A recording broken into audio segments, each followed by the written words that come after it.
Good afternoon, friends. Welcome to Storytime. I want to share a story about how the saints love each other. And this was,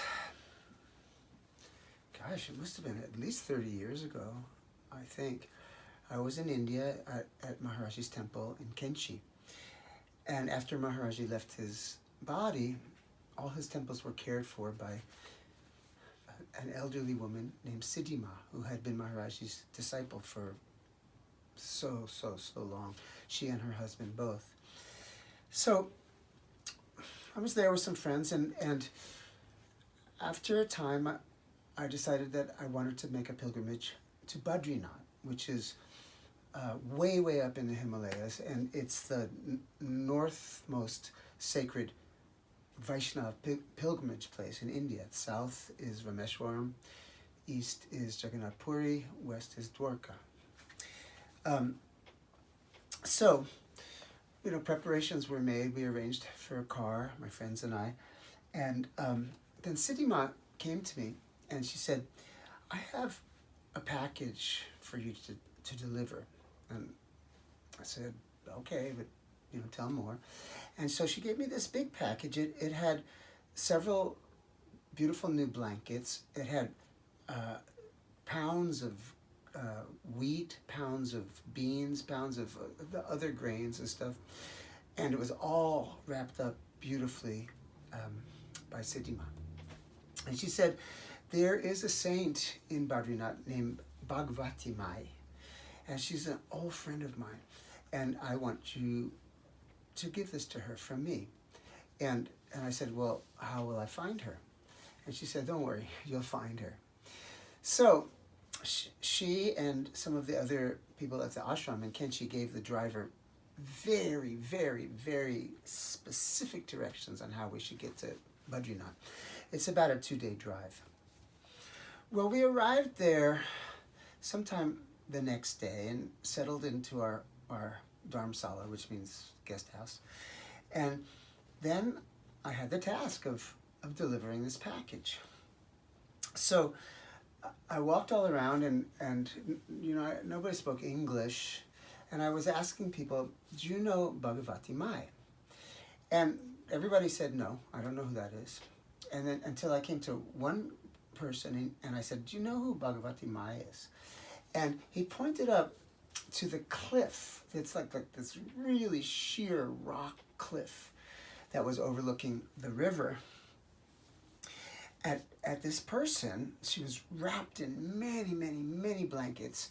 The outer layer was one of those space blankets, and there was a book placed in a book holder in front of her, and she seemed to be reading from this book. And every couple of minutes or so, a young woman also wrapped up in blankets would turn the page.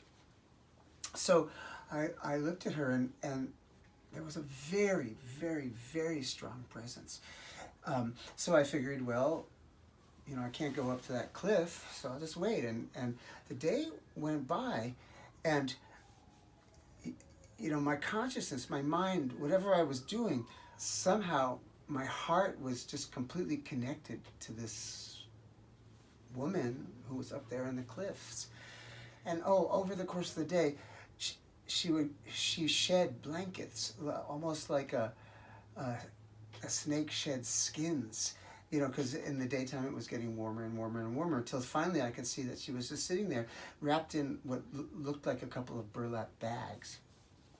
Anyway, sunset came, and I was watching from a distance, and she closed the book and wrapped up the book, and she lit this RT lamp that, it was huge, and it had a huge flame on it.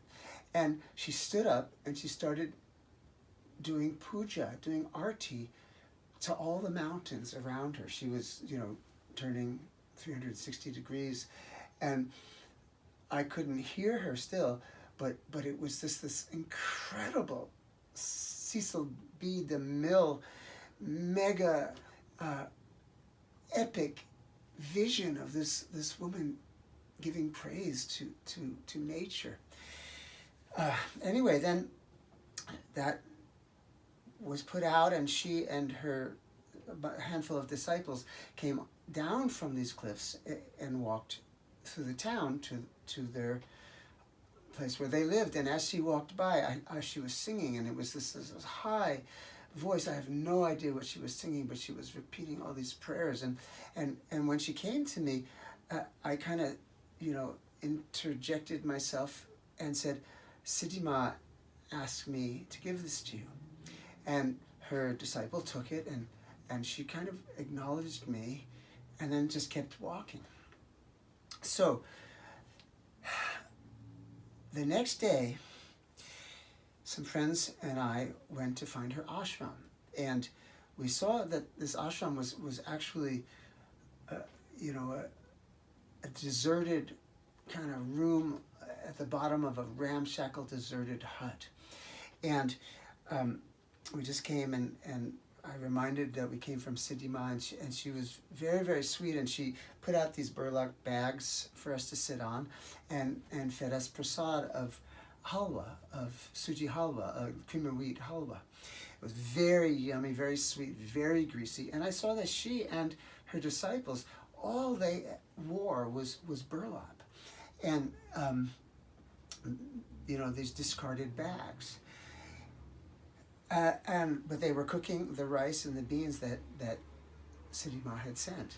So I went back to my hotel, and like 2 days later, we heard that Siddhi Ma was coming to Badrinath, Siddhi Ma and Javanti Ma, with a couple of men from the ashram.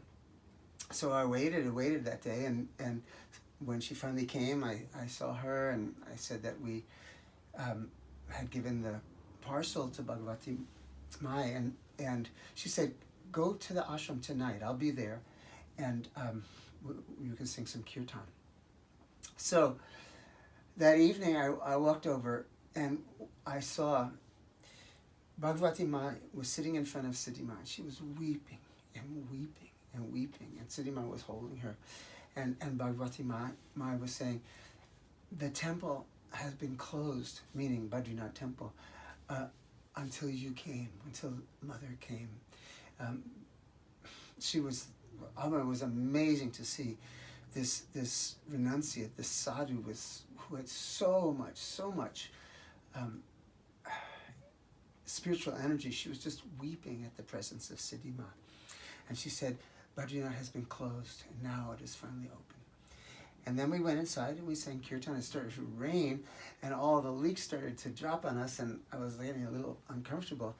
And my friend, the Indian man who I love so much, looked at me and he said, this is holy water. And I'll never forget that.